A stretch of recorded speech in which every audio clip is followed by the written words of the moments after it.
नमस्कार दोस्तों, आपका स्वागत है मेरे YouTube channel Mishra stat world में। आज के सेशन में हम ZTF टेस्ट पर डिस्कस करेंगे। तो आज का सेशन हम स्टार्ट करते हैं। फर्स्ट ऑफ ऑल हम ये समझ लें कि कौन सा टेस्ट हमारे प्रॉब्लम के लिए अप्रोप्रिएट होगा, which test is appropriate for my problem. इसके लिए हमको स्टैटिस्टिकल टेस्ट को समझना होगा। स्टैटिस्टिकल टेस्ट टू टाइप्स के होते हैं, पैरामेट्रिक और नॉन पैरामेट्रिक। पैरामेट्रिक टेस्ट वे टेस्ट जिसमें हमको पॉपुलेशन के पैरामीटर्स की जानकारी होती है, और नॉन पैरामेट्रिक टेस्ट वे टेस्ट जिसमें पॉपुलेशन के पैरामीटर की जानकारी हमको नहीं होती है। पैरामेट्रिक टेस्ट में qualitative data, ratio scales, interval scales, continuous variable होते हैं, जबकि नॉन पैरामेट्रिक टेस्ट में qualitative data, nominal scale, ordinal scale, category data होते हैं। इसके बाद हम ये भी समझ लें कि हाइपोथेसिस टेस्टिंग के लिए कौन कौन से स्टेप्स होते हैं। पहला, setup null and alternative hypothesis. Null hypothesis means there is no significance difference between them, and alternative hypothesis means there is a significance between them. इसके बाद सेकेंड स्टेप आता है setup the level of significance. Level of significance को हम critical value के नाम से भी जानते हैं। हम उस प्रॉब्लम का लेवल ऑफ सिग्निफिकेंस सेटअप करते हैं 5% और 1% पर। Third step, decide which test is use. इसके बाद हम डिसाइड करते हैं कि कौन सा टेस्ट हम यूज करेंगे अपने प्रॉब्लम के लिए। चौथा, टेस्ट को डिसाइड करने के बाद से हम उसकी कुछ कैलकुलेटेड वैल्यू फाइंड करते हैं, और कैलकुलेटेड वैल्यू को हम लेवल ऑफ सिग्निफिकेंस पर इसकी टैबलेटेड वैल्यू को फाइंड करके रखे रहते हैं, या हम फाइंड करते हैं 5% और 1% पर, और इस टैबलेटेड वैल्यू को हम कैलकुलेटेड वैल्यू से कंपेयर करते हैं, और लास्ट में हम इससे डिसीजन लेते हैं। डिसीजन ये लेते हैं कि if calculated value less than tabulated value we accept the null hypothesis. दूसरा, if calculated value is greater than tabulated value we reject the null hypothesis. Steps के बाद हम अब ये समझ लें कि टाइप्स ऑफ हाइपोथेसिस टेस्ट क्या क्या होते हैं या कितने तरह के होते हैं। तो type of hypothesis test two types के होते हैं, वन टेल टेस्ट और two tail test. One tail test में लेफ्ट टेल टेस्ट और राइट टेल टेस्ट आता है। वन टेल टेस्ट में अल्टरनेटिव हाइपोथेसिस हमेशा लेस देन, ग्रेटर देन और नॉट इक्वल टू की बात करता है। जब अल्टरनेटिव हाइपोथेसिस लेस देन की बात करता है तब हम कहते हैं कि यह लेफ्ट टेल टेस्ट है, और जब ग्रेटर देन की बात करता है तब हम ये कहते हैं कि ये राइट टेल टेस्ट है। टू टेल टेस्ट में अल्टरनेटिव हाइपोथेसिस केवल नॉट इक्वल टू की बात करता है। इसके बाद हम अपने टेस्ट पे आते हैं। सबसे पहले हम जेड टेस्ट को समझते हैं कि जेड टेस्ट कब हम यूज करते हैं। जब हमारा पॉपुलेशन लार्ज हो, it means n is greater than or equal to 30, और हमको पॉपुलेशन की स्टैंडर्ड डेविएशन पता हो। If population is large that is n is greater than or equal to 30, and if the standard deviation is known. इसमें हम दो तरह की टेस्टिंग करते हैं, सिंगल मीन के लिए और इक्वलिटी ऑफ टू मीन्स के लिए। Test for single mean and test for equality of two means. सबसे पहले हम टेस्ट फॉर सिंगल मीन्स के लिए समझते हैं। इसमें हमारे पास n लार्ज सैंपल्स होते हैं। इसमें हम पॉपुलेशन मीन और सैंपल मीन के जो पॉपुलेशन मीन और सैंपल मीन होता है उसका हम कंपेयर करते हैं और देखते हैं कि इनके बीच कोई डिफरेंस होगा कि नहीं होगा। इसके लिए हम नल हाइपोथेसिस और अल्टरनेटिव हाइपोथेसिस को डिफाइन करते हैं। Null hypothesis H not, there is no significance difference between the sample mean, that is mu is equal to mu naught, against the alternative hypothesis H1, there is significance difference between the sample mean, that is mu not equal to mu naught, or mu is greater than mu naught, और mu is less than mu naught होगा। इसके बाद इस test की हम test statistic देखते हैं। Test statistic होगी z is equal to mod of x bar minus mu divided by sigma upon under root n। कभी कभी हमको पॉपुलेशन में की वेरिएंस का वेरिएंस नहीं पता होता है तब हम इसके एस्टिमेटर का यूज करते हैं। When the population variance is not known it may be replaced by it estimate.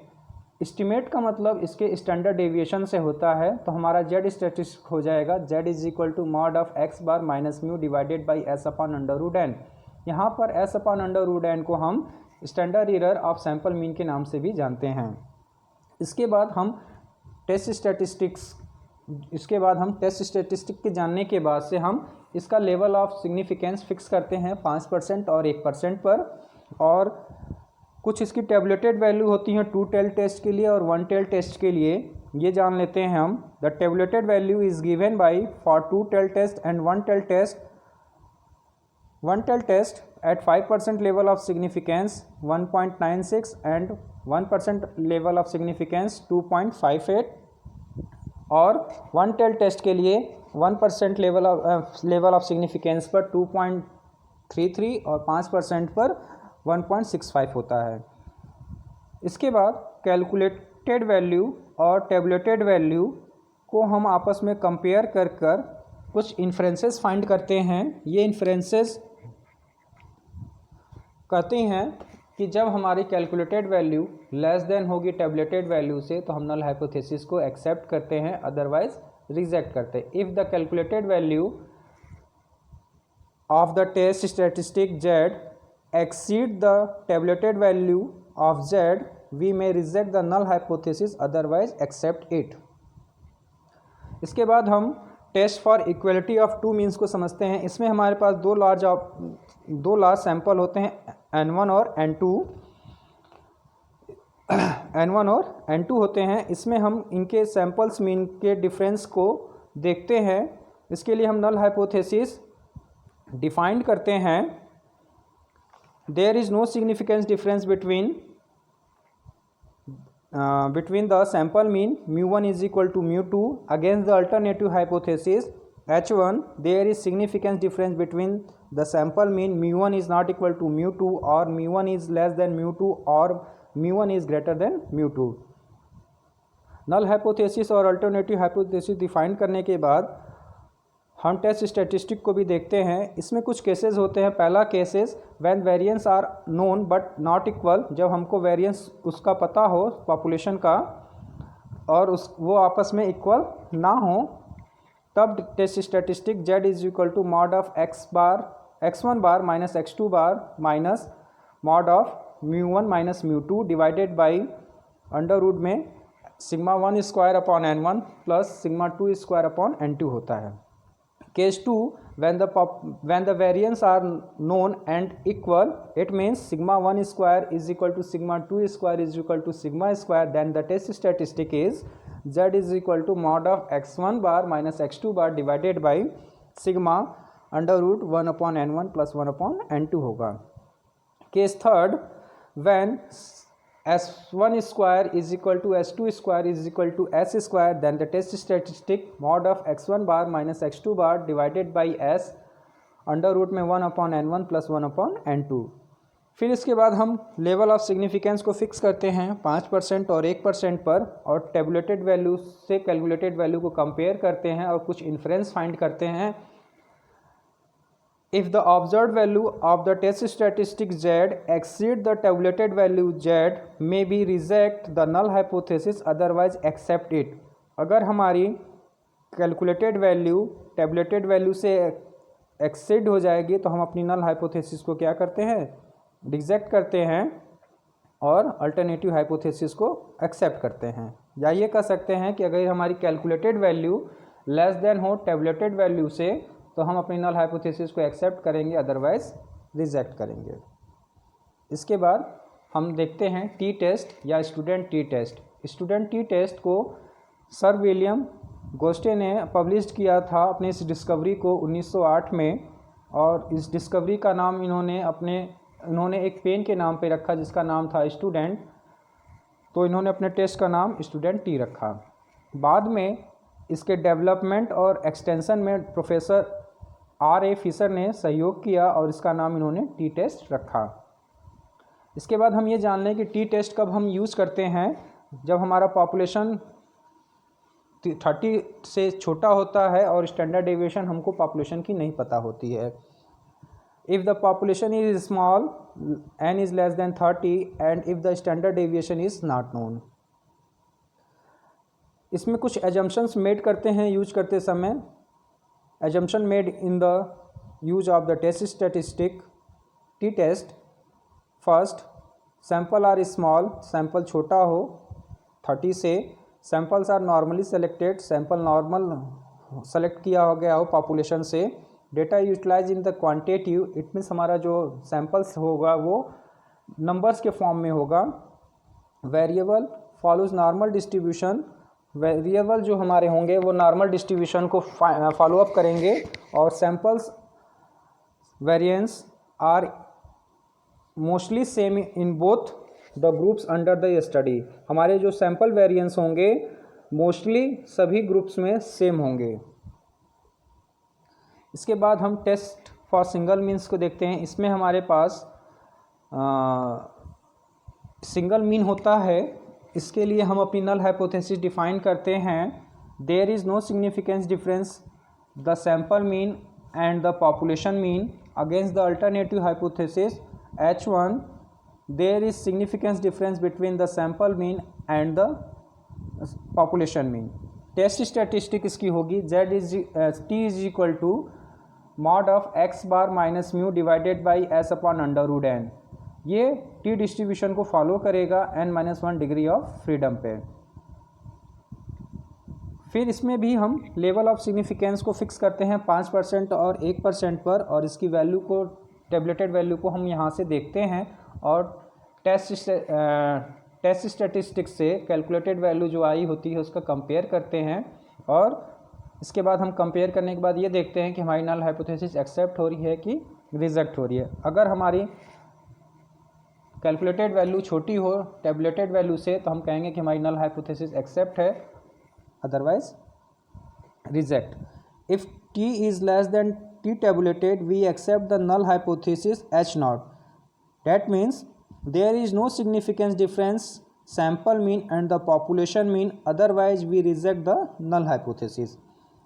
इसके बाद हम test for equality of two means, इसमें भी हम पहले इंडिपेंडेंट सैंपल्स पे बात करते हैं। इंडिपेंडेंट सैंपल्स में हमारे पास दो सैंपल होते हैं साइज N1 और N2 के। इनमें हम इस पे हम टेस्ट अप्लाई करते हैं। इनमें हम कुछ केसेस होती हैं। पहला, वेरिएंस आर इक्वल, जब वेरिएंस इक्वल हो तब हमारा test statistic T is equal to x1 bar minus x2 bar divided by s square 1/n1 plus 1/n2 होता है। दूसरा, when variance are unequal then test statistic is T is equal to mod of x1 bar minus x2 bar divided by s1 square upon n1 plus s2 square upon n2 होता है।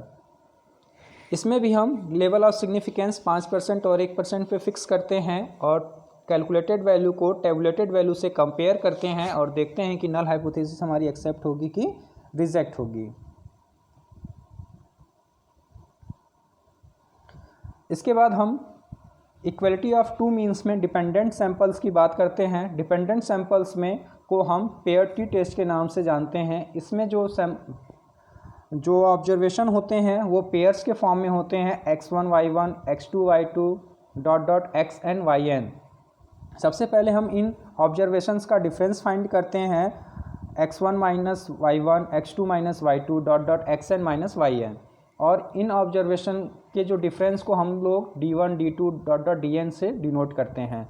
इस d1 d2 dn को हम sample मानकर चलते हैं और test statistic apply करते हैं।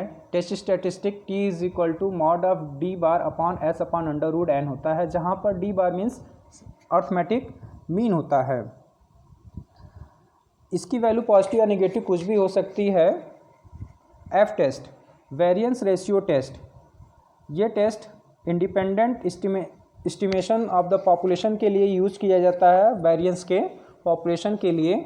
इस टेस्ट को हम लोग वेरिएंस रेशियो टेस्ट के नाम से भी जानते हैं। इसका टेस्ट स्टैटिस्टिक होता है F is equal to S1 square upon S2 square when S1 square is greater than S2 square. अगर if S2 square is greater than S1 square, then test statistic is F is equal to S2 square upon S1 square होगा। इसमें भी हम level of significance को 5% और 1% पे fix करते हैं और इससे कैलकुलेटेड वैल्यू और टेबलेटेड वैल्यू को कंपेयर करते हैं और देखते हैं कि नल हाइपोथेसिस हमारी एक्सेप्ट हो रही है या रिजेक्ट हो रही है। If F calculated is less than F tabulated, we accept the null hypothesis H naught, that is the variance are equal, otherwise the variance are unequal.